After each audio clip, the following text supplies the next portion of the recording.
우리 주 예수 그리스도의 하나님, 영광의 아버지, 주님의 크신 긍휼하심을 믿고 주님의 나라와 영광으로 부름받은 존귀한 백성들이 우리 하나님 아버지께 경배와 감사와 찬양을 드리려고 우리의 자녀들과 함께 하나님의 면전에 서 있습니다. 우리가 하나님 앞에 원수되고 죄인 됐을 때에 먼저 우리를 사랑하셔서 하나님의 아들을 왕으로 보내시고 우리를 왕의 나라와 백성 삼으시고 하나님을 아버지라 부르게 하셨사오니 감사를 드립니다. 오늘도 주님의 크신 사랑의 품 안에서 우리의 모든 허물들이 고백되고 우리의 사랑들도 회복되게 해주시옵고 우리를 위해서 고난을 받으시고 영광을 얻으신 주님의 상에서 주님의 교회가 함께 먹고 마시며 주님의 음성을 들을 때에 주님의 고난과 영광에 참여하는 교회를 복주시옵소서. 교회 중에 거하시는, 교회의 찬양 중에 거하시는 주님, 하나님 아버지께서 교회를 위해서 행하신 크고 놀라운 구원의 일들을 교회 안에 새롭게 나타내셔서 주님의 영광이 교회 중에서 높이 드러나게 해주시옵고 교회가 주님의 영광을 대면하고 경배할 때 영광에서 영광으로 주님의 영광을 교회 중에 나타내시옵고 교회를 통해서 세세붕토록 존귀와 찬양과 영광을 받으시옵소서. 우리 주 예수 그리스도의 이름으로 기도하옵나이다. 아멘.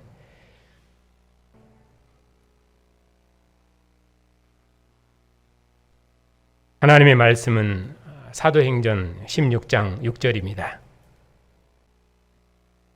16장 6절부터 끝절까지입니다.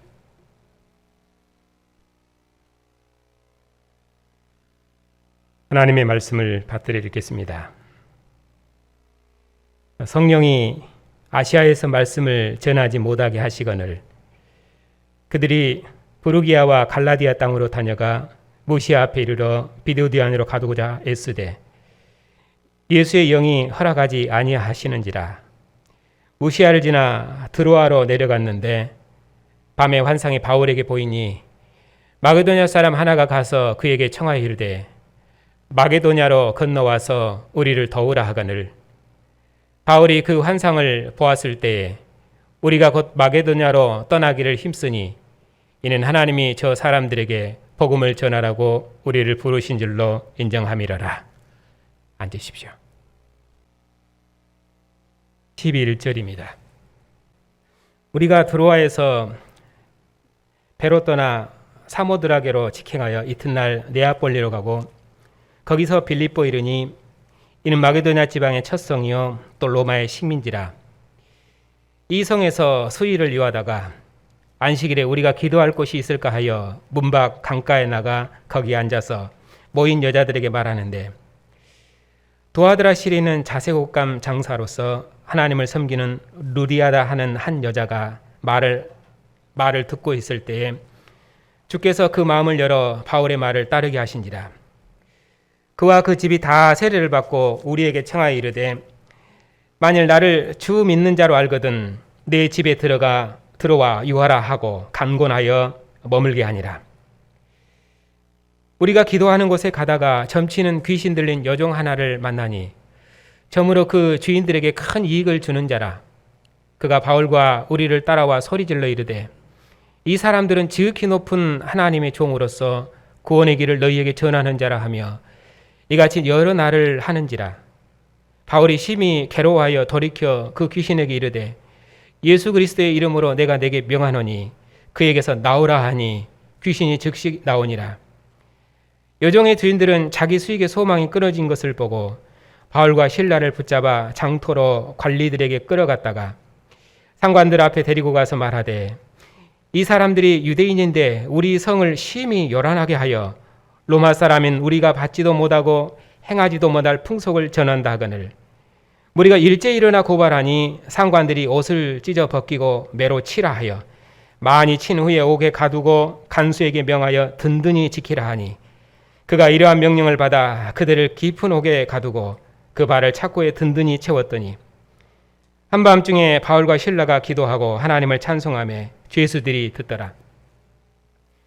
이에 갑자기 큰 지진이 나서 옥토가 움직이고 문이 곧 다 열리며 모든 사람의 메인 것이 다 벗어진지라. 간수가 자다가 깨어 옥문들이 열린 것을 보고 죄수들이 도망간 줄 생각하고 칼을 빼어 자기라라거늘 바울이 크게 소리질러 이르되 내 몸을 상하지 말라 우리가 다 여기 있노라 하니 간수가 등불을 달라고 하며 뛰어들어가 무서워 떨며 바울과 실로 앞에 엎드리고 그들을 데리고 나가 이르되 선생들이여 내가 어떻게 하여야 구원을 받으리까 하거늘 이르되 주 예수를 믿으라 그리하면 너와 네 집이 구원을 받으리라 하고 주의 말씀을 그 사람과 그 집에 있는 모든 사람에게 전하더라. 그 밤 그 시각에 간수가 그들을 데려다가 그 맞은 자리를 씻어주고 자기와 그 온 가족이 다 세례를 받은 후 그들을 데리고 자기 집에 올라가서 음식을 차려주고 그와 온 집안이 하나님을 믿음으로 크게 기뻐하니라. 날이 새매 상관들이 부하를 보내어 이 사람들을 놓으라 하니 간수가 그 말대로 바울에게 말하되 상관들이 사람을 보내어 너희를 놓으라 하였으니 이제는 나가서 평안히 가라 하거늘 바울이 이르되 로마 사람인 우리를 죄도 정하지 아니하고 공중 앞에서 때리고 옥에 가두었다가 이제는 가만히 내보내고자 하느냐 아니라 그들이 친히 와서 우리를 데리고 나가야 하리라 한데 부하들이 이 말을 상관들에게 보고하니 그들이 로마 사람이라 하는 말을 듣고 두려워하여 와서 권하여 데리고 나가 그 성에서 떠나기를 청하니 두 사람이 옥에서 나와 루디아의 집에 들어가서 형제들을 만나보고 위로하고 가니라. 아멘.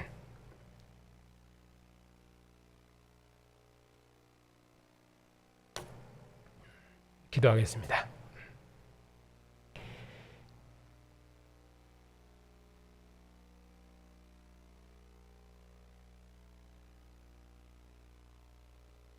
땅의 임금들의 머리가 되셔서 천하 만국 중에서 주의 백성들을 불러 모으셔서 주님의 나라와 제사장 삼으신 주님, 오늘 또 주님께서 택하시고 부르신 존귀한 백성들을 영광의 면전으로 불러 모으시고 천하 만민 중에서 주의 백성들을 부르시고 나라 삼으신 하나님의 구원의 큰 일을 다시 듣게 하시니 감사를 드립니다.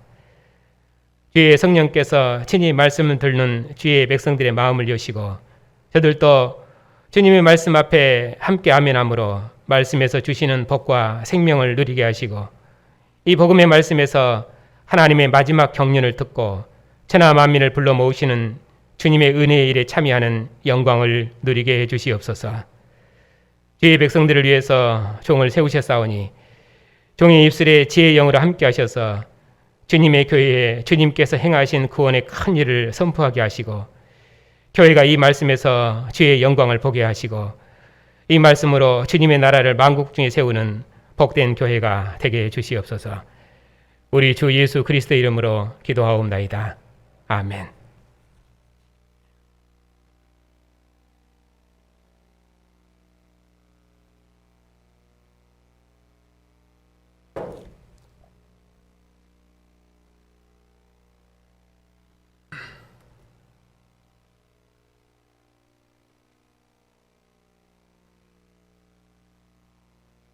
성령께서 아시아에서 복음을 전하지 못하게 하셨기 때문에 사도께서는 부르기아와 갈라디아 땅을 지나서 무시아를 지나 드로아까지 내려가셨습니다. 사도께서 아시아 지역을 여기저기 다니시면서 복음을 전파하실 때마다 주의 성령께서는 사도들에게 나타나셔서 거기가 아니다 하시면서 계속해서 사도를 서쪽으로 계속 인도하셨습니다. 거기가 어디냐면은 오늘 본문 이제 빌립보 도성이 있는 마게도냐 지역입니다. 이 지역은 아래쪽에 지중해가 있고 위쪽에 흑해가 있는데 거기 중간에 이렇게 그 해로로 연결되어 있는 곳이거든요. 그런데 거기를 이제 건너서 지나가야 됩니다. 그래서 여기 보니까 마게도냐로 건너와서 우리를 도우라거늘 하는 말이 그 해협을 건너가라 이제 그런 뜻입니다. 그렇게 해서 여기서 주의 성령께서 아시아에서 사도를 복음을 전하지 못하게 하시고 계속해서 지금 마게도냐로 인도하고 계십니다. 하나님 주의 성령께서 어떤 방식으로 사도를 그러면 인도하셨습니까? 9절에 보니까 밤에 환상이 바울에게 보이니 마게도냐 사람 하나가 서서 그에게 청하여 이르되 마게도냐를 건너와서 우리를 도우라 하는 환상이 있었습니다. 그래서 사도께서 이 환상을 해석하시기를 마게도냐 사람이 하나님 성령께서 우리를 마게도냐 지역으로 인도하셔서 거기서 우리로 복음을 전하게 하시는구나 하고 그것을 인정하고 사도께서 마게도냐로 떠나십니다. 그래서 드로아에서 배 타고 사모드라게로 직행해서 이튿날 네아폴리로 가고 거기서 빌립보에 이르렀다. 여러 지명들을 언급합니다만은 실은 이 지명들을 우리가 다 기억할 수는 없고요. 그건 중요한 개념은 아니고 여기서 주의 성령께서 사도를 빌립보로 인도하셨다 하는 것이 이제 핵심입니다. 왜냐하면 사도께서는 아시아에서 계속해서 복음을 전하시거든요. 주의 성령께서 막으시면 옆으로 조금 더 가서 전하시고 또 위로 올라가서 전하시고 또 막으시면은 또 그 옆으로 가시고 계속해서 주의 성령께서 사도를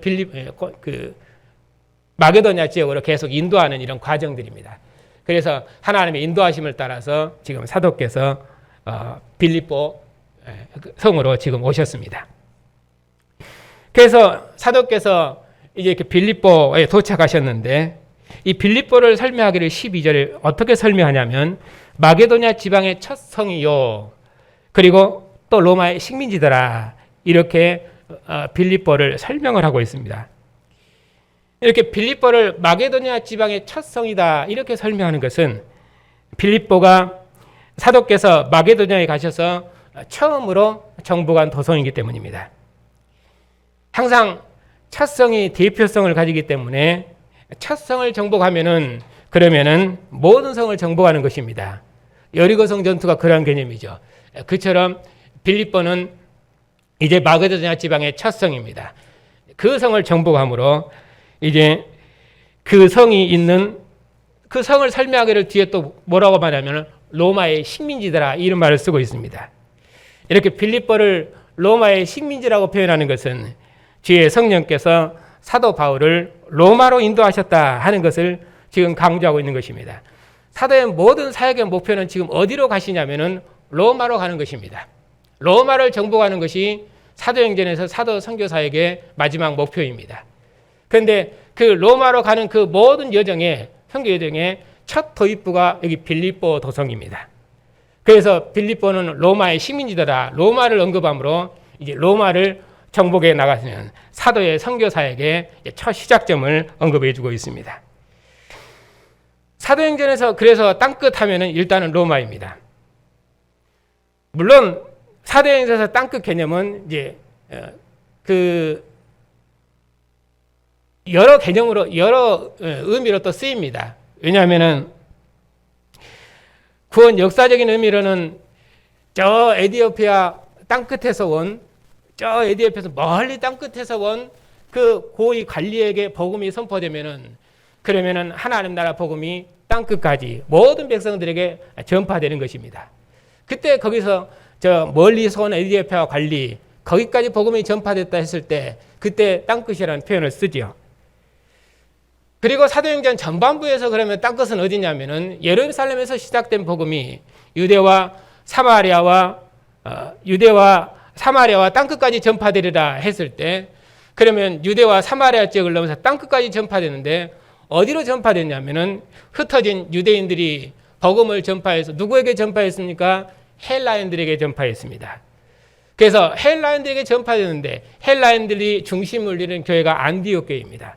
그래서 유대인과 이방인이 하나 된 안디옥 교회, 이방인이 유대인과 동등한 자리에서 하나님을 함께 섬기는 안디옥 교회, 이 안디옥 교회가 설립되므로 비로소 안디옥 교회에서 그리스도인이라는 이름이 칭해졌다 이렇게 말씀하고 있잖아요. 그래서 이 안디옥 교회 부조를 통해서 예루살렘 교회가 이방인 교회가 안디옥 교회가 하나 되었고 또 예루살렘에서 온 선지자의 그 예언을 통해서 큰 가뭄이 들리라는 그 예언을 통해서 유대교회와 이방인 교회가 하나를 이루고 그렇게 해서 12장으로 넘어오면은 그래서 유대인과 이방인이 안디옥 교회에서 하나를 이뤘다. 그것이 예루살렘에서 시작된 복음이 안디옥교에서 어떻게 하나를 이뤘는가 했을 때 사도행전 전반부의 땅끝은 어떤 또 안디옥교라고 볼 수 있습니다. 그러니까 이 땅끝 했을 때는 여러 관점에서 쓰이는 것이에요. 그런데 사도행전 전체적인 흐름을 봤을 때는 지금 사도 바울은 로마를 정복함으로 이제 그의 사역을 완성해 낼 것입니다. 그런 의미로 사도행전 전체적인 흐름에서는 일단은 로마가 사도행전에서 땅끝입니다. 이처럼 사도 바울의 선교 사역의 목표는 로마를 정복하는 것이기 때문입니다. 복음이 로마까지 전파되면은 복음은 땅끝까지 전파되는 것입니다. 왜냐하면은 로마는 짐승의 정권 바벨론을 상속한 가장 강력한 세상 나라요. 또 온 세상을 지배하는 세상 나라의 중심입니다. 그러니 로마의 복음이 전파되면은 로마를 꺾으면은 복음은 땅끝까지 전파되는 것이며 그리고 온 세상을 정복하는 것입니다. 더구나 빌립보는 로마의 식민지로서 마게도냐에서 가장 큰 도성이고 또 로마의 태역 장군들이 모여서 이룬 군사도시입니다. 그러니 로마의 식민지로서 가장 큰 성이고 빌립보를 그런 빌립보를 정복하면은 로마가 정복되는 것이에요. 그래서 빌립보를 설명할 때 마게도다 지방의 첫 성이요, 첫 전투를 언급하고 그러면서 이 첫 전투를 언급할 때 로마를 같이 언급을 합니다. 그래서 로마를 정복하리라는 사도의 선교 사역이 이제 여기서 시작되고 있는 것입니다. 사도행전 19장에 보면은 21절에 있죠. 거기 사도께서 예루살렘으로 가시기로 작정하시면서 예루살렘에 갔다가 후에 로마도 들려하리라 하는 말씀을 하십니다. 그 말씀을 보면은 로마를 정복하는 것이 사도의 선교 사역의 최종 목적이라는 것을 우리가 잘 알 수 있습니다. 그러니까 빌립보 정복은 로마 정복의 시작입니다. 이렇게 사도행전 전반부의 결론은 예루살렘에 시작된 복음이 유대인과 이방인이 하나 된 안디옥교에서 열매 맺었는데 이제 사도행전 후반부는 안디옥교에서 시작된 이 복음이 로마를 정복해서 열매를 맺을 것입니다.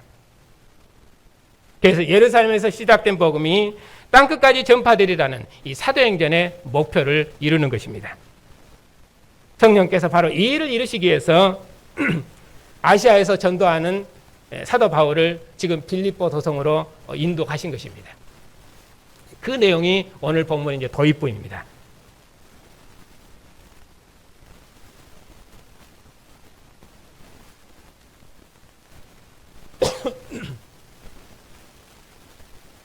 (13절입니다)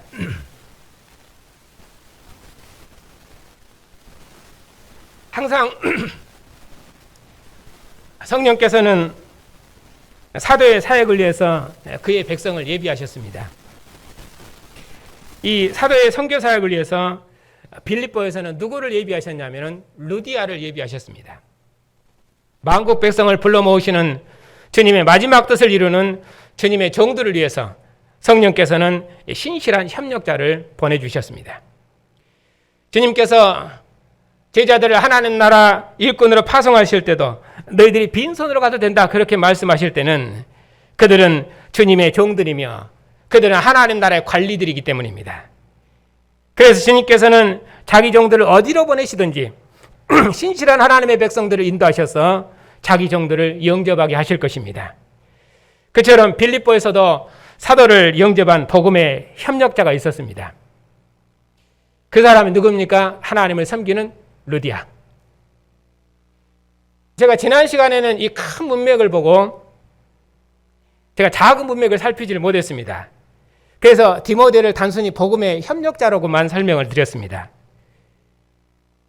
물론 그 말은 틀린 말은 아닙니다. 사도께서 2차 선교 사역을 떠나시는 목적은 1차 선교 때 세우셨던 교회를 복음으로 든든히 세우시기 위해서였습니다. 그래서 그런 교회를 복음으로 든든히 세우시기 위해서 신방하려고 하셨죠. 그 일에 하나님께서 복음의 협력자로 실라를 주셨고 그리고 루스드라에서는 디모데를 줬고 그리고 빌립보에서는 루디아를 보내셨습니다. 그리고 고린도에서는 아굴라와 브리스가 부부를 주셨다고 말씀을 드렸습니다. 물론 큰 흐름은 맞지만은 디모데는 단순한 복음의 협력자라기보다는 공회가 확정한 복음으로 사도께서 교회를 가르쳐서 교회의 믿음을 경고하기 위해서 2차 선교 사역을 떠나신다고 했죠. 그 선교 사역의 의미를 확증하기 위해서 디모데를 택한 것으로 이해하는 것이 맞습니다. 왜냐하면은 공회의 결정은 이방인에게 절대로 율법의 멍에를 지우게 하지 말아라. 그리고 유대인과의 화목을 위해서 식탁 교제할 때 조심해야 될 것이 무엇인지 그 몇 가지들을 알려줬습니다. 그런데 사도께서 디모데를 데려다가 할례를 행하셨습니다.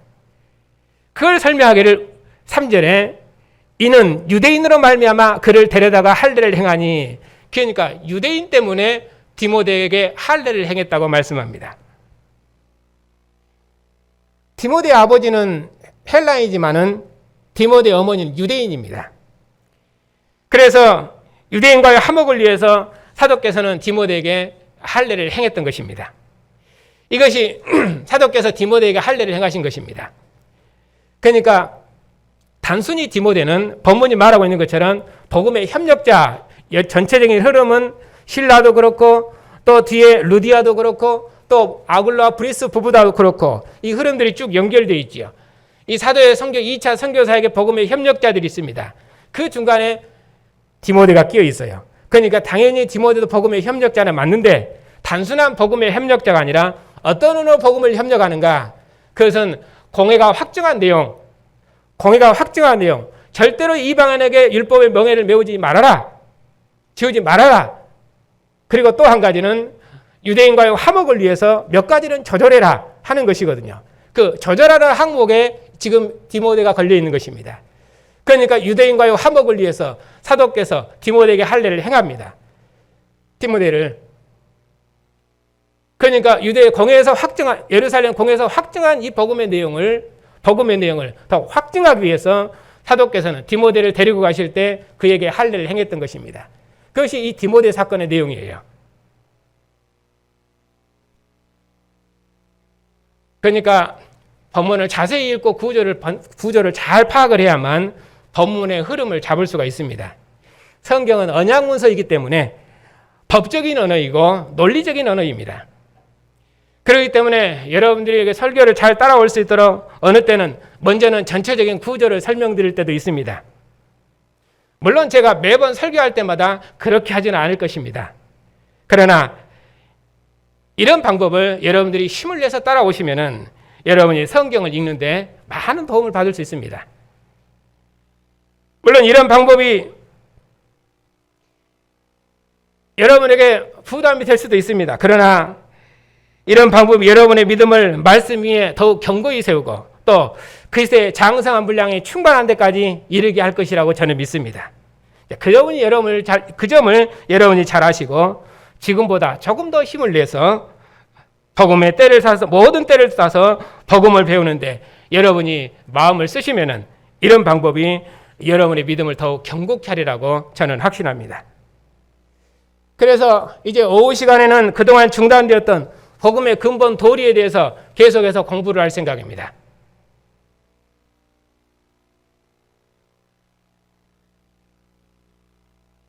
자, 13절입니다. 사도께서 이제 빌립보에 이르셨는데 안식일이 되셔서 기도하실 곳을 찾으시다가 마땅한 것이 없어서 이제 강가에서 복음을 전파하고 계셨습니다. 그때 말씀을 듣는 여자들 중에서 루디아라는 사람이 있었습니다. 그녀를 설명하기를 하나님을 섬기는 루디아라. 그래서 이방인으로서 유대인의 하나님을 경외하는 그런 신자였습니다. 여기서 하나님을 섬긴다 했을 때 이 하나님은 어떤 하나님이겠습니까? 당연히 유대인의 하나님이겠지요. 뒤에 성령께서 그녀의 마음을 열어서 사도의 복음을 듣게 하셨습니다. 전에는 유대인의 하나님을 섬겼는데 이제는 그녀와 그녀의 온 집이 다 세례를 받고 죽은 자 가운데서 부활하신 예수께서 하나님의 아들이심을 믿었습니다. 그리고 사도들을 통해서 자신의 집에 유수가도록 했습니다. 그러니까 구원이라는 것은 죽은 다음에 우리의 영혼이 어디 가는가 하는 개인의 운명의 변화를 말하는 것이 아니라 역사적인 구원입니다. 나라 구원입니다. 유대인을 그리스도의 백성 되게 하는 것. 이것이 성경이 말하는 구원이에요.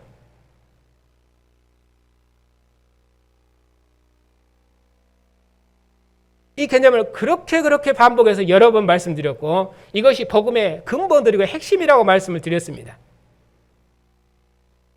구원은 나라 구원이고 그리고 그 나라에 속해서 그리고 그 나라를 봉사하는 구원, 역사적인 구원입니다. 성령께서 이처럼 사도의 선교사에게 협력자로 이제 루디아를 붙여주신 것입니다. 자, 사도들이 또 기도하러 가시다가 점치는 귀신 들린 여종 하나를 만났습니다. 16절입니다. 그녀는 그 주인들에게 점으로 큰 유익을 주는 사람이었습니다. 귀신 들린 여자가 사도들을 쫄쫄 따라다니면서 말하기를 이 사람들은 지극히 높은 하나님의 종으로서 구원의 길을 너희에게 전하는 자라 하고 떠들어대며 다녔습니다. 여기서는 귀신 들린 여자가 사도들이 누군가를 알아맞추고 그들도 믿었다 또는 그들을 전도했다 그런 말이 아닙니다. 귀신도 하나님의 아들이 오신 것을 안 것처럼 귀신의 권세를 멸하러 오신 하나님의 아들을 그가 안 것입니다. 그래서 여종에게 들린 귀신도 하나님의 종들이 왔다는 것을 안 것입니다. 왜냐하면 이 귀신의 역사는 항상 하나님께서 그의 아들을 보내셔서 그의 왕권을 나타내시고 그의 통치권을 가져오셔서 새로운 나라를 세우시기 때문에 이 나라를 대적하는 어둠의 권세, 그걸 귀신의 권세로 표현하고 있는 것이거든요.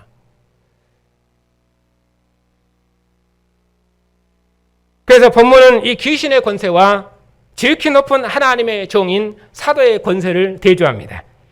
이 두 권세의 싸움에서 사도께서 귀신의 권세를 꺾으셨습니다. 성경에서 선지자나 사도들이 미래를 예언할 때는 개인의 미래를 예언하는 것이 아닙니다. 하나님 나라가 어떻게 펼쳐질 것인가, 하나님 나라 역사 발전을 보여주는 그런 선지자적인 예언입니다.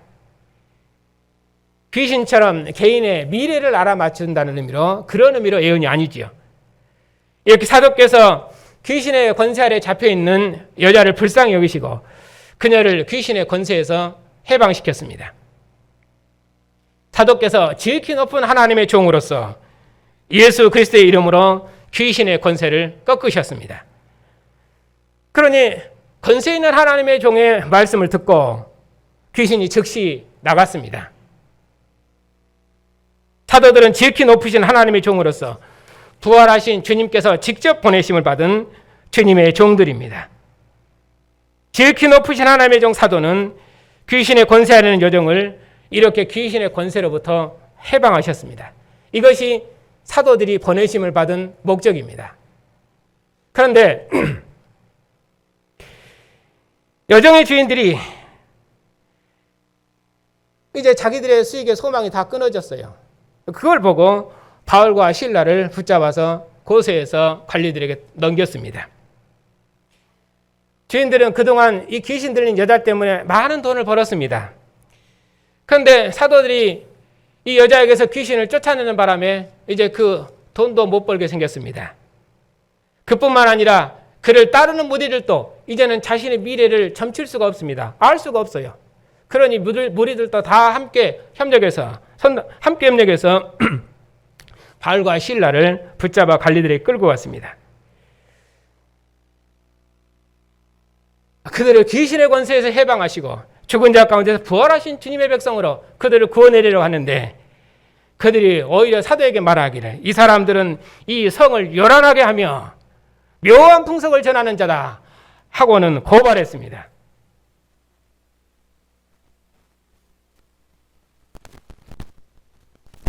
모르겠습니다. 어떤 의미로 저도 세상을 요란하게 하며 그리고 묘한 도를 전하는 사람인지, 온 세상이 코로나 때문에 난리인데 저만 이 난리통에 국가를 향해서 교회는 예배를 멈출 수 없다, 교회는 예찬을 멈출 수 없다 하고 선언하고 그렇게 하고 있습니다.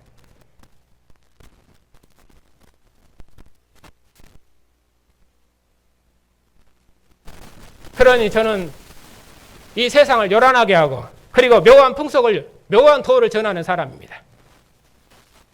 그래도 저는 목사로서 이 말을 안 할 수가 없습니다.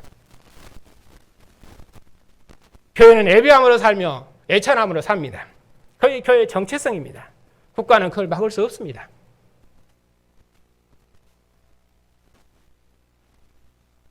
어떻든 이 사람의 주인만 소망이 끊어진 것이 아니라 무리도 이제는 자신의 미래를 알 수 없게 되었으니 일제히 그들도 일어나서 다 사도 바울을 고발했습니다. 그동안에 귀신의 권세 아래서 불을 쌓고 무리들도 귀신의 권세 아래서 자기들의 생을 살았는데 이제 그 모든 소망이 다 끊어져 버렸습니다. 귀신이 사람들을 자기 종으로 삼고 자기 권세 아래 두고 지배했었습니다. 그런데 이제는 귀신의 권세보다 더 높은 하나님의 구원자가 오셨기 때문에 귀신의 권세는 꺾어졌고 귀신의 권세 아래 있는 사람들의 모든 소망도 다 끊어졌습니다. 그러므로 사람들은 귀신의 권세를 꺾으신 이 사도의 주님, 귀신보다 더 높으신 하나님의 구원의 소식을 들었기 때문에 이제는 주님께로 돌아와야 합니다. 그런데 오히려 사람들은 사도를 죽이려고 했습니다. 왜냐하면 세상 사람들은 여전히 귀신의 권세 아래 잡혀 있고 먹고 마심을 그들의 모든 소망으로 삼고 있기 때문입니다. 구원의 소식을 듣지 못해서 믿지 않은 것이 아니라 사람들이 여전히 귀신의 권세 아래 속해 있기 때문에 표적을 보고도 믿지 못했던 것입니다.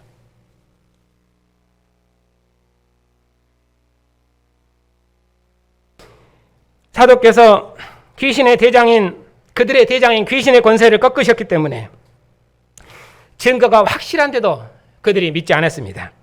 그래서 많은 무리가 일제히 일어나 사도를 고발했는데 관원들이 재판도 없이 사도의 옷을 찢고 벗기고 매로 쳐서 빌립보 감옥의 깊은 곳에 가뒀습니다. 16절이죠. 사도들이 한밤중에 하나님께 기도하고 찬송했습니다. 옥문이 흔들리고 열렸습니다. 하나님께서 친히 임하신 것입니다. 성령께서 옥에 갇힌 자기 종들을 구원하시기 위해서 감옥문을 여셨습니다. 지극히 높으신 하나님의 구원의 소식을 전하는 하나님의 종들을 구원하시기 위해서 성령께서 감옥문을 여신 것입니다. 지진이 나고 옥토가 움직이고 문이 열리고 모든 사람의 매인 것이 다 풀리고 이런 것은 하나님의 임하심에 대한 표현법이죠. 베드로 사도를 헤롯의 옥에서 구원하신 주의 성령께서 바울과 실라를 로마의 옥에서 구원하셨습니다. 다시는 베드로를 찾지 못하도록 헤롯의 손으로부터 숨기셨던 것처럼 그 어떤 세상의 권세자도 사도를 옥에 가두지 못하도록 로마의 옥문을 여셨습니다.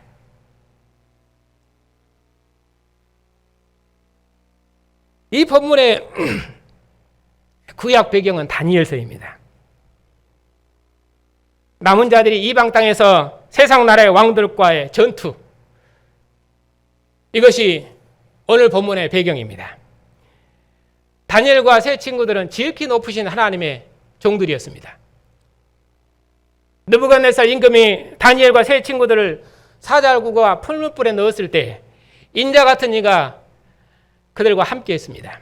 그리고 그들을 구원했습니다. 다니엘과 세 친구들이 이 세상 임금과의 싸움에서 승리했습니다. 그래서 느부갓네살 임금이 다니엘의 하나님 앞에 무릎 꿇고 다니엘의 하나님을 높였습니다. 이제 로마는 짐승의 정권 바벨론을 상속한 가장 강력한 세상 나라입니다. 그 나라에 지극히 높으신 하나님의 구원의 소식을 가져온 인자가 오셔서 인자의 나라를 설립하셨습니다. 사도들은 지극히 높으신 하나님의 종으로서 구원의 소식을 전하는 그리스도의 증인들입니다. 그러니 로마의 식문지인 빌립보 감옥일지라도 지극히 높으신 하나님의 종들을 가둘 수는 없었습니다.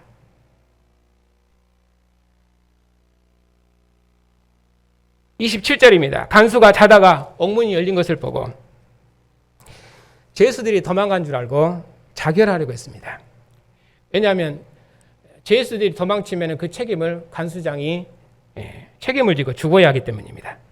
그래서 바울 사도께서 급히 소리 지르면서 자결하려는 간수를 말렸습니다. 간수가 두려워 떨면서 지극히 높으신 하나님의 종 사도들 앞에 엎드렸습니다. 그리고 말하기를 그러면 내가 어떻게 해야 구원을 받을 수 있습니까? 하고 물었습니다.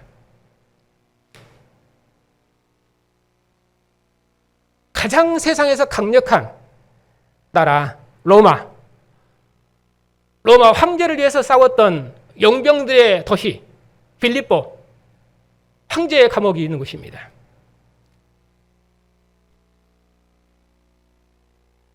그 황제의 감옥문을 주의 성령께서 열었습니다. 사도들을 통해서.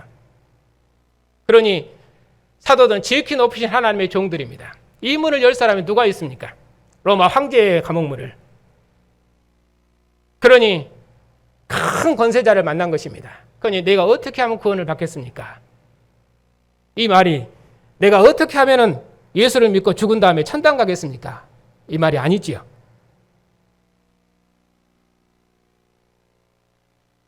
사도께서 말씀하셨습니다. 주 예수를 믿으라. 그리하면 너와 내 집이 구원을 받으리라.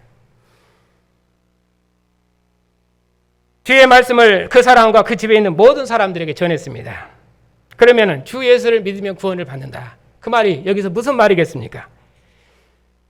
예수 믿으면 죽은 다음에 천당 간다. 그런 말이 아니라, 그런 개인의 운명의 변화를 말하는 구원이 아니라, 예수께서는 로마 황제보다 더 높으신 하늘의 왕이십니다. 로마 황제의 감옥문을 여시고 자기 종들을 구원하신 주님만 모든 권세자의 왕이십니다. 온 세상에 평화를 주시고 온 세상을 통치하는 권세자인 로마 황제보다 더 높고 더 크신 하나님이 사도의 주님이십니다. 하나님께서 느부갓네살의 풀무불에서 다니엘을 건져내신 것처럼 지극히 높으신 하나님의 종들을 로마 황제옥에서 구원하셨습니다. 로마의 옥문을 열 권세자는 세상에 아무도 없는데 지극히 높으신 사도의 주님께서 여셨습니다. 그러니 이제 사도의 주님보다 더 높고 더 권세 있는 권세자는, 더 권세 있는 왕은 세상에 없습니다. 그러니 이 왕을 믿어야 됩니다. 이 왕께 복종해야 됩니다. 이 왕을 하늘의 왕으로 믿고 복종해야 됩니다. 그러니 예수를 믿으면 구원을 받는다는 말은 예수님을 모든 권세들의 왕으로 믿으면 왕에게 속해서 왕의 통치를 받는다는 의미로 구원입니다. 예수를 믿어서 죽은 다음에 천당 간다. 그 말이 그런 운명의 구원을 말하는 것이 아니라 사도의 주님을 왕으로 복종하고 왕의 나라 백성이 되어서 만국 백성을 불러 모으시는 왕의 통치에 참여하는 구원. 모든 권세자들의 왕이신 주님의 권세 밑에 복종 들어가는 것이 왕의 통치에 참여하는 교회의 구원이며 교회의 영광이며 교회의 기쁨입니다. 기쁨은 우리 마음에 아무런 근심과 고통도 없이 내 마음이 평안하고 그런 마음의 평안을 말하는 것이 아니라 모든 권세자들이 주님 앞에 복종하고 주님께서 모든 권세자들로부터 존귀와 찬양과 영광을 받으시는 것, 그런 주님의 나라가 이루어지는 것을 보는 것, 그것이 우리의 기쁨입니다. 바벨론의 남은 자들의 탄식과 소망이 무엇입니까? 그들은 하나님 앞에 신실한 믿음의 백성들이었습니다. 그래도 그들은 바벨론에 저주된 자들입니다. 왜 그렇습니까? 그들의 더성 예루살렘은 불타 없어지고 하나님의 성전은 없습니다. 그들이 하나님 앞에 나아가서 대면하며 하나님 예배할 수 없습니다. 소위 비대면 예배를 하고 있는 것입니다. 그것이 그들의 슬픔이며 탄식이고 애통입니다.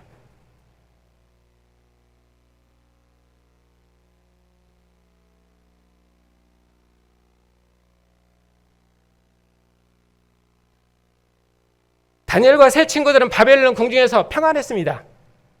아무런 근심이 어떤 의미로 없습니다. 왜? 왕의 청회를 받은 신실한 신하들이었습니다. 잘 먹고 잘 살았습니다. 아무런 근심도 없습니다. 그러나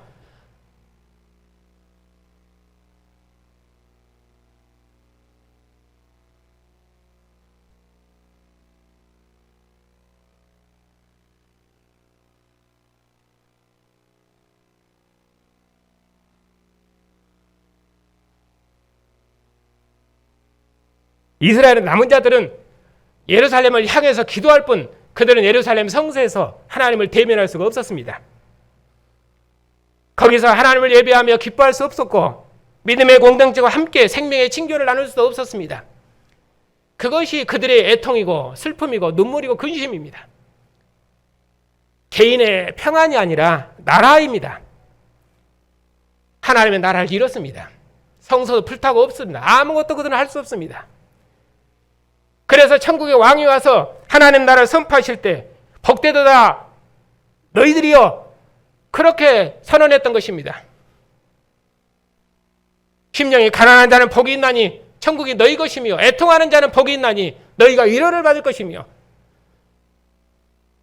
하나님 나라가 임한 것이 이제 그들의 왕이 왔다는 것이 그들의 모든 위로여 소망이고 기쁨이었습니다.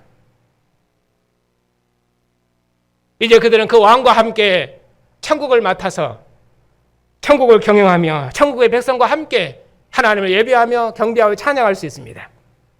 그것이 그들의 모든 기쁨이고 영광이고 소망입니다. 그러니까 성경에서 말하는 기쁨이라는 것은 마음의 평안을 말한 것이 아니라 하나님의 경륜에 참여하는 기쁨, 그 역사를 봉사하는 기쁨, 그 역사에 참여하는 기쁨, 그걸 성경에서는 기쁨이라고 말합니다. 그러니 너와 내 집이 구원을 받는다 이 말도 언약적이고 관계적인 언어입니다.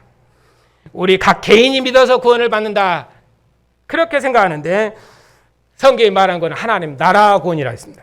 하나님께서 이스라엘을 각 개인으로 구원한 것이 아니라 하나님 나라 백성으로 구원하셨습니다.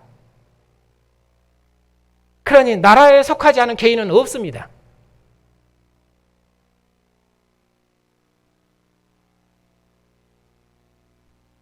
그러니 나라를 떠나면은 나라에 속한 구원은 없습니다. 그리고 나라를 누리지도 못합니다. 가족이 무엇입니까? 한 아버지에게 속한 생명의 공동체입니다. 아버지가 믿고 구원을 받으면은 아버지에게 속한 모든 식구들도 구원을 받습니다. 아들이 아버지에게 속했기 때문에 아들은 아버지에게 속한 모든 것을 다 누립니다. 아버지가 언약의 상에 앉으면은 아들도 아버지와 함께 언약의 삶에 참여하는 생명과 복을 누립니다. 지금은 모든 권위가 파괴되는 무질서의 시대여서 이 대표 개념을 담기 참으로 어려운 시대입니다. 성경에서 아버지는 가족의 대장입니다. 아버지도 한 표, 나도 한 표 그런 것이 아니라 아버지가 대장입니다. 아버지가 결정하는 것입니다. 그러면 자식은 따르는 것입니다. 왕이 믿는 신을 백성이 믿는 것이고 가장이 누구를 따르면 가장에 속한 식구들도 가장을 따르는 것입니다. 왕을 따르지 않은 백성은 없습니다. 아버지를 따르지 않는 아들은 없습니다. 그런 의미로 너와 내 집이 구원을 받는다. 언약적이고 관계적인 언어입니다. 우리 개인이 믿어야 내 믿음으로 고백을 해야 나도 구원을 받고 너도 구원을 받고 성경은 그렇게 개인을 하나님이 대한 적이 한 번도 없습니다. 하나님은 나라와 언약하셨지 이스라엘 나라와 언약하셨지 개인과 언약한 적이 없습니다. 성경이 말하는 개인 구원은 나라에 속한 개인 그런 의미로 개인 구원입니다. 그러니까 우리들이 말하는 소위 그냥 개인이 하나님을 직접 되면서 하나님을 만나는 그런 구원은 성경에 말하는 구원이 아닙니다.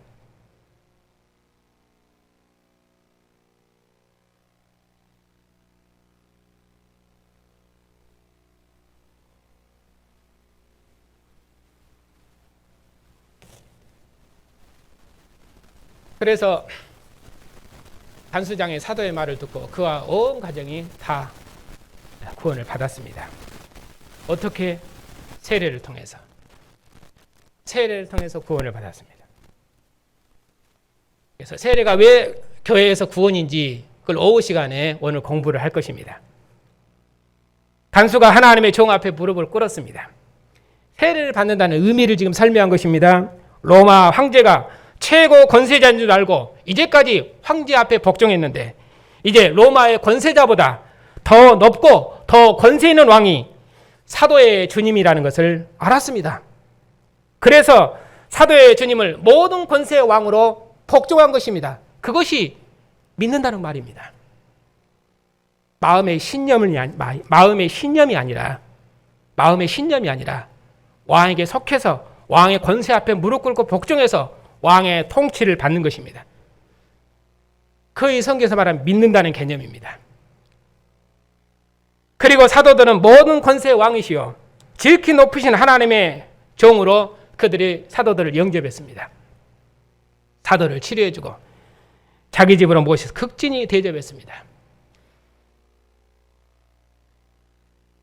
지극히 높으신 사도들의 하나님의 종들인 사도들을 통해서 그들이 참 하나님을 알았기 때문입니다. 진짜 왕이 누군가를 알았기 때문입니다. 그가 복종해야 될, 그가 누구의 신하가 되어야 될지, 누구의 충성스러운 종이 되어야 될지 그가 알았기 때문입니다. 그리고 그가 온 집이 세례를 받고 사도의 주님을 모든 권세들보다 높은 하늘의 왕으로 복종하고 주님의 나라 백성이 되었습니다. 그것을 그들이 크게 기뻐했습니다. 그러면 사도께서 전파하신 주의 말씀이 무엇입니까? 간수가 믿었던 하나님이 어떤 하나님입니까? 사도께서 주의 말씀을 전파하셨습니다.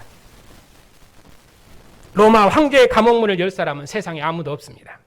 그런데 사도의 하나님께서 로마 황제의 감옥문을 여셨습니다. 사도의 주님은 로마 황제보다 높으신 하늘의 왕이십니다. 로마 황제에게 통치권을 주신 하늘의 왕이십니다. 그러므로 옥에 있는 사도께서 이렇게 선포하십니다. 이 왕께 복종해라. 우리는 죄인이 아니다. 모든 권세자의 왕이시요 모든 왕의 왕이신 주님의 증인들이다. 우리는 세상 나라와 통치자들에게 왕권을 주신 하늘의 왕이신 주님의 대리자이다. 그러니 너희는 내 말을 들으라.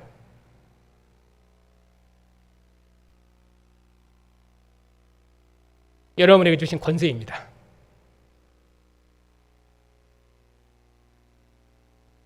사도께서 이 복음으로 전파하셨습니다. 그래서 간수와 그의 온 집이 사도의 주님 앞에 복종하고 주님의 권세 아래 매이고 주님의 백성된 것을 크게 기뻐했습니다. 지난밤에 큰 일이, 역사적인 사건이 일어났습니다. 날이 샜습니다. 상관들이 부하들을 보내서 바울과 실라를 얼른 내보내라고 명했습니다.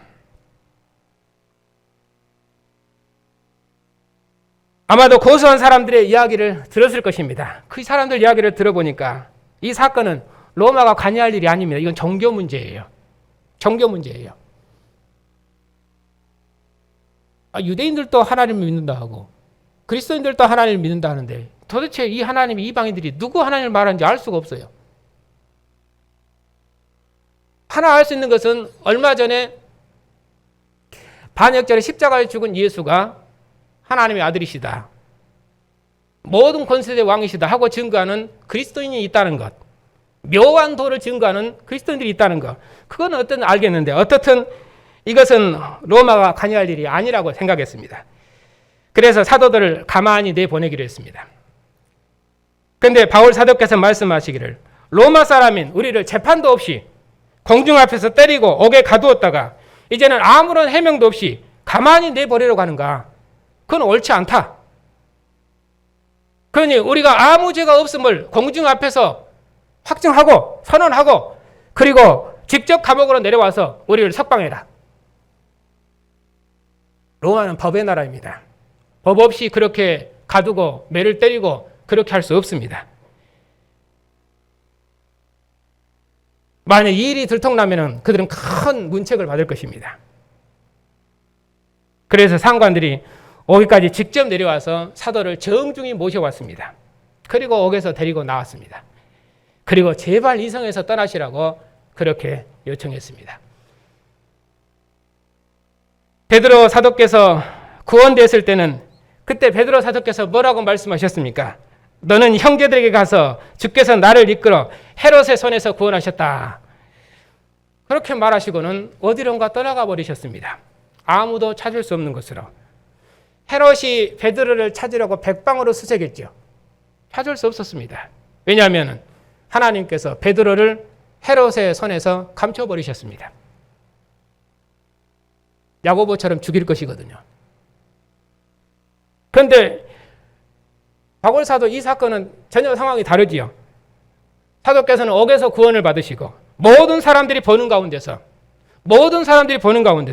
죄가 없음을 인정받으시고 세상 관원들의 보호를 받으시면서 옥에서 당당히 걸어 나오셨습니다. 어떤 권세도 지극히 높으신 주님의 종들을 옥에 가둘 수 없습니다.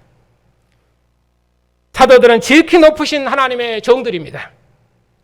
하나님의 백성들의 기도가 아니면은 세상 나라는 보존될 수 없습니다. 남은 자들의 하나님을 대적했던 바벨론 정권이 하루아침에 멸망했습니다.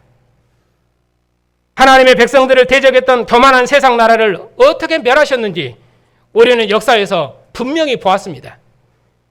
세상 나라의 흥망성쇠는 하나님의 이스라엘과 남은 자들을 위해서 이루어졌습니다. 바벨론을 일으키신 것도 이스라엘 때문이었습니다. 바벨론이 멸망하고 아수르가 일어난 것도 이스라엘 때문이었습니다. 그들의 남은 자들 때문이었죠.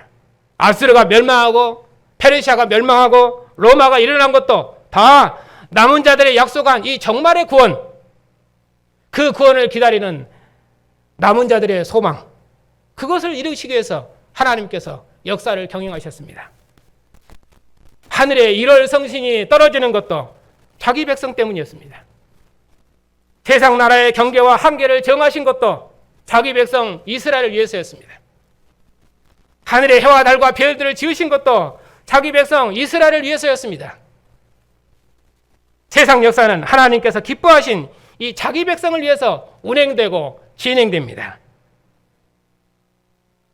그러니 하나님의 구원 역사의 중심에 하나님 나라인 교회가 있고 그의 교회를 위해서 세상 나라를 일으키시기도 하시고 그리고 멸하기도 하십니다. 이것이 교회가 바라보는 역사적 조망입니다. 여러분이 이 역사의 흐름을 믿으십니까? 그런 의미에서 지금의 이 코로나 시대에 교회 예배를 박해하는 세상 나라의 왕들은 이 역사를 교훈 삼아야 합니다. 교만한 세상 나라의 운명이 하루아침에 어떻게 멸망했는지를 기억해야 됩니다. 세상 나라의 왕들은 그들에게 왕권을 주신 하늘의 왕을 두려워해야 합니다. 하늘의 왕의 통치를 대행하는 교회를 보호해야 됩니다. 하나님께서는 교회의 기도를 들으시고 세상 나라와 그 나라의 왕들을 판단하시고 그 나라의 왕들의 운명을 역사에서 결정하셨습니다. 우리는 이전 역사에서 그것을 분명히 보았습니다. 교회는 세상의 하나님의 통치권을 대행하는 땅에 있는 하나님의 나라입니다. 여러분이 이것을 믿으시면 하나님의 통치를 대행하는 교회의 직무를 충성스럽게 수행하셔야 합니다. 교회에 맡겨진 직무입니다.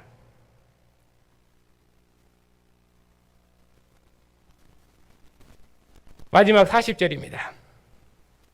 사도께서 석방되시고 루디아의 집에 들어가셔서 형제들을 만나보고 위로하시고 평안히 가셨습니다. 만일에 바울 사도께서 구원받지 못하셨다면 루디아는 죽었을 것입니다.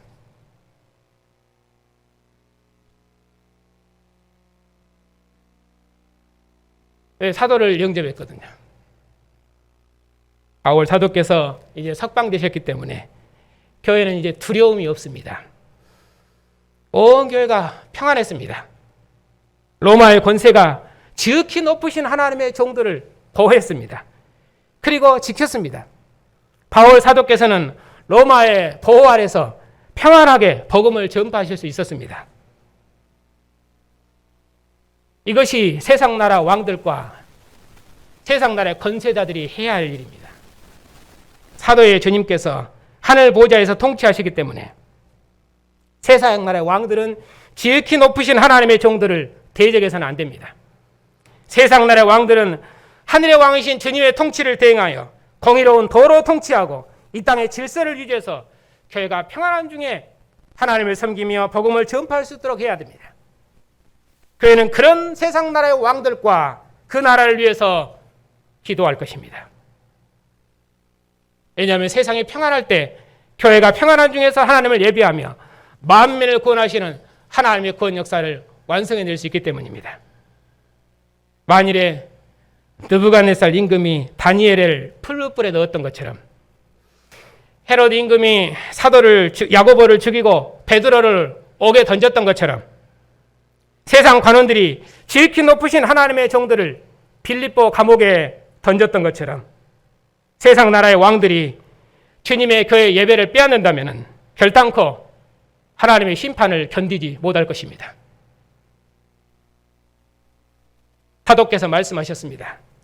나는 옥에 가둘지라도 복음은 결단코 옥에 가둘 수 없다.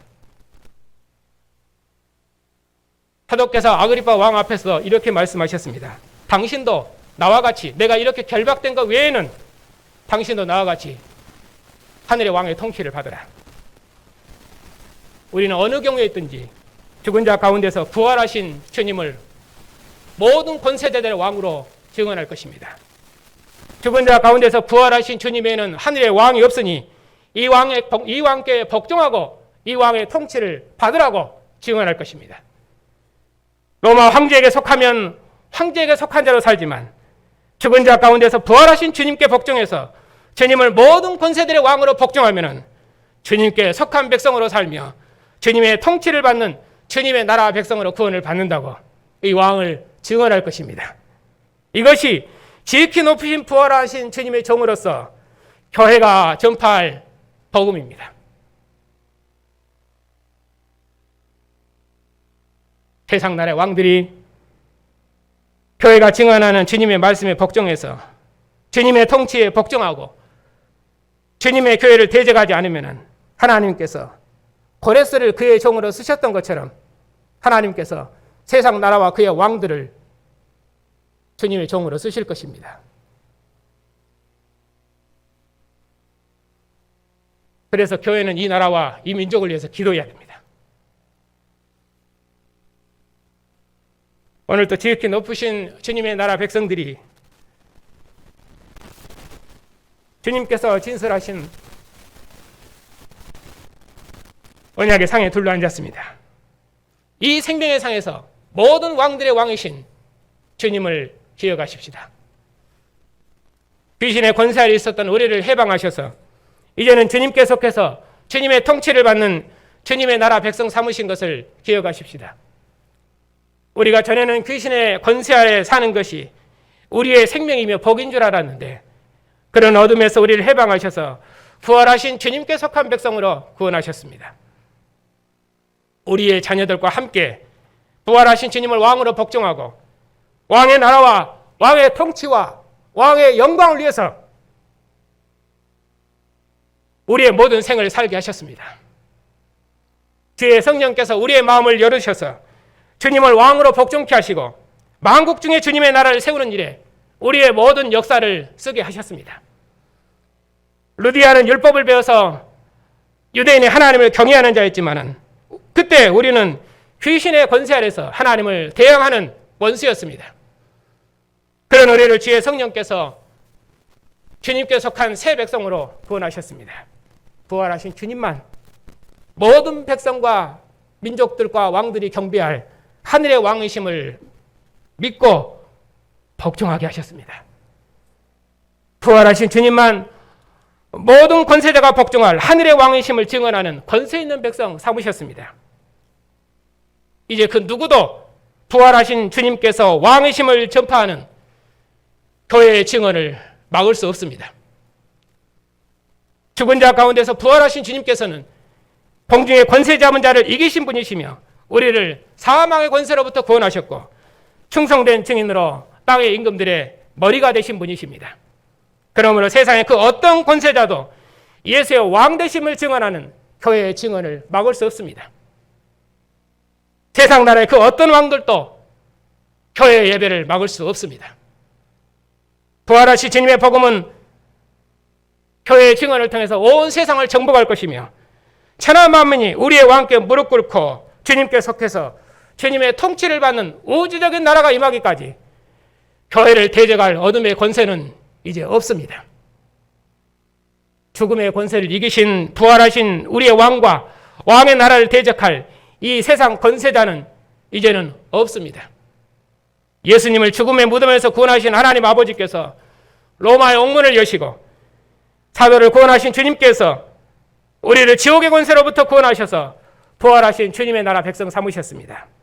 그리고 주님의 나라 백성들과 함께 주님의 상, 큰 기쁨의 상에서 영원토록 하나님을 기뻐하고 즐거워하는 복을 누리도록 하셨습니다. 우리가 하나님을 찾은 것이 아니라 하나님께서 먼저 우리를 사랑하셔서 우리를 지옥의 권세로부터 구원하셔서 새 백성으로 창조하셨습니다. 새 언약 백성들의 공동체인 주님의 교회가 오늘 또 주님의 상에 둘러앉아서 우리를 구원하신 왕의 이 큰 뜻을 기억하고 함께 기뻐하고 감사하며 생명의 친교를 나누게 하셨습니다. 주님의 상에서 믿음의 형제들과 함께 생명의 떡을 먹으며 함께 교제하고 서로 위로하며 사랑하는 생명의 친교를 나눌 수 있도록 복 주셨습니다. 이 생명의 교제를 세상에 그 무엇이 빼앗고 대적할 수 있겠습니까? 코로나도 이 세상 정부도 그 어떤 권세자도 주님의 상에 앉은 주의 백성들의 예배와 애찬을 빼앗을 수 없습니다. 그리고 이 새 창조의 역사를 우리를 통해서 이룰 수 있도록 우리를 부활하신 주님의 증인 삼으셨으니 이 위대하고 이처럼 더 영광스럽고 이처럼 더 기쁘고 이처럼 복된 나라와 백성들이 이전 역사에는 없었습니다. 우리 말고는. 그것이 우리가 받은 영광입니다.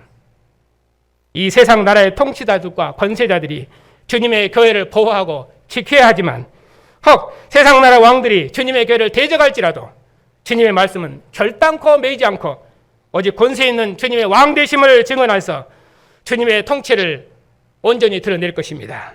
주님께서 그 어떤 권세자에게도 택한 자기 백성을 빼앗기지 않으시고 보호하시고 지키실 것입니다.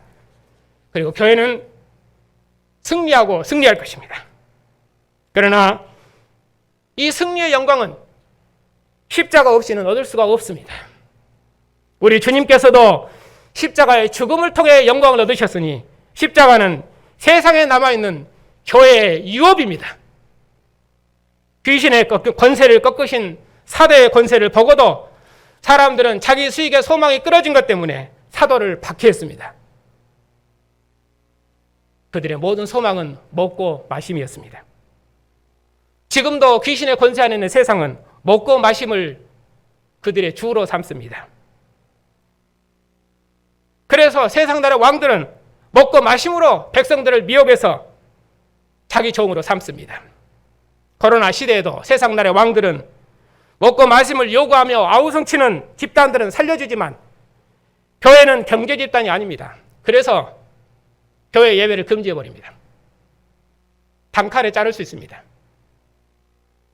그러나 교회는 예배함으로 살고 교회는 믿음의 형제와 함께 한 상에서 먹고 마심으로 삽니다.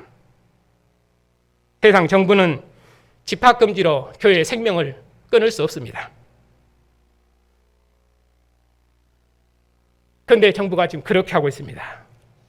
지금 우리가 살고 있는 시대입니다. 역사를 분별하셔야 됩니다. 교회가 세상 나라의 왕들로부터 박해를 받을지라도 그래도 교회는 이 복음을 전파할 것입니다.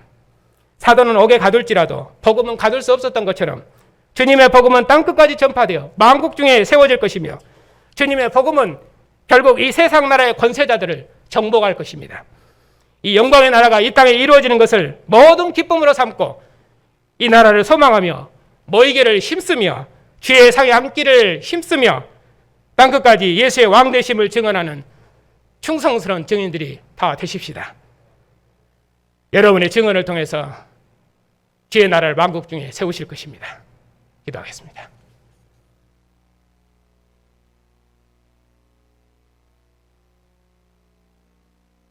하나님 아버지, 오늘도 주님의 피와 한 살로 연합된 믿음의 형제들과 한 상에서 생명의 친교를 나눌 수 있도록 복 주시니 감사를 드립니다.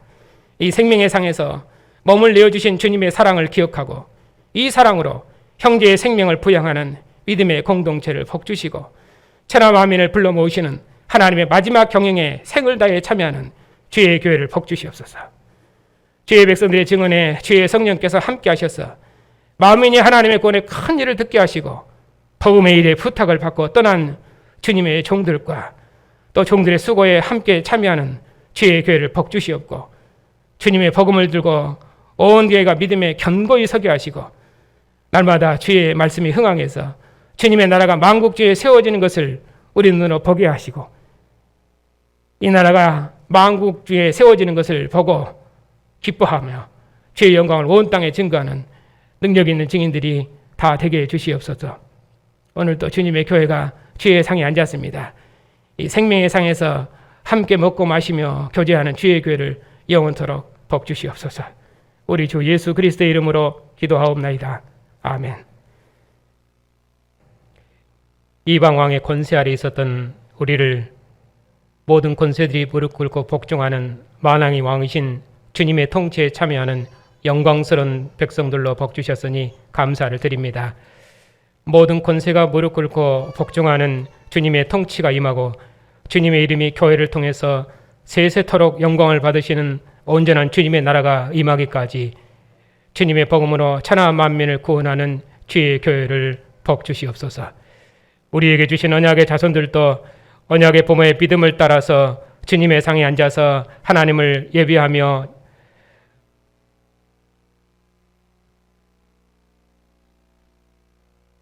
복주셨으니 감사를 드립니다.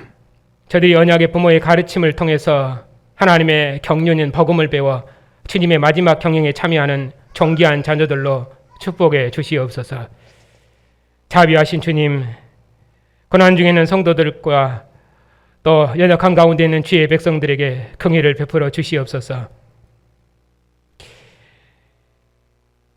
죽음이 성도의 생명을 빼앗고 부활의 생명을 절옹할지라도 죽음에서 아들을 일으키신 생명의 영이 주의 백성들 안에 있사오니 생명이 죽음을 삼켜버리는 우주적인 승리의 날을 소망하며 이 모든 고난을 넉넉히 이기는 승리하는 백성들이 다 되게 해주시옵소서. 참으로 원하옵기는 우리 아버지가 되신 주님께서 주의 백성들의 약함을 잘 아시오니 저들의 선한 간구를 들으시고 응답하셔서 저들이 평안한 중에 주의 상에 앉으며 주님을 예배하는 복된 백성들이 다 될 수 있도록 무궁한 긍휼로 함께해 주시옵소서. 이 나라와 통치자들을 주님께서 기억하여 주시옵소서. 세상의 위정자들이 하늘의 통치자를 두려워하는 왕들이 되게 하시고 그리스도의 교회와 그의 백성들을 보호하는 지혜로운 왕들이 되게 하시며 오직 공의로운 도로 백성을 통치하는 주님의 종들이 다 되게 해 주시옵소서. 저희 교단을 기억해 주시옵소서. 우리에게 교회사에 없는 진리를 복주셨사오니 이 진리만 교회와 세상을 구원할 줄 믿사오니 저희 너에게 주신 직무를 신실히 감당할 수 있도록 더욱 진리의 말씀을 풍성히 허락하여 주시옵소서. 사역자들과 선교사님들의 건강을 지켜주시옵고 특별히 선교사님 사역에도 주께서 함께 하셔서 저들을 통해 시작하신 일을 이루시옵소서. 만민을 불러 모으시는 선교사에게 우리도 함께 참여하여 주님의 마지막 뜻을 이루는 복된 교회가 되게 해 주시옵소서. 가정에서 예배하는 성도들을 복주셔서 주님의 상에 앉기를 간절히 소망하는 저들의 선한 간구를 들으시고 응답하셔서 저들도 함께 이 생명에 참여하는 은혜와 영광을 누릴 수 있도록 축복해 주시옵소서. 한 주간도 주님의 백성들을 보살펴 주시옵고 주님의 교회에 평안을 주시옵고 악한 자로부터 주님의 교회를 영원토록 지켜 주시옵소서. 우리 주 예수 그리스도의 이름으로 기도하옵나이다. 아멘. 우리 주 예수 그리스도의 은혜와 그리스도께 하늘 보좌의 영광을 주신 하나님의 사랑과 교회를 돌보시는 성령의 인도하심과 교통하심이 땅끝까지 복음을 전파하는 주님의 백성들 위에 이제와 영원토록 함께 하시기를 축원하옵나이다. 아멘.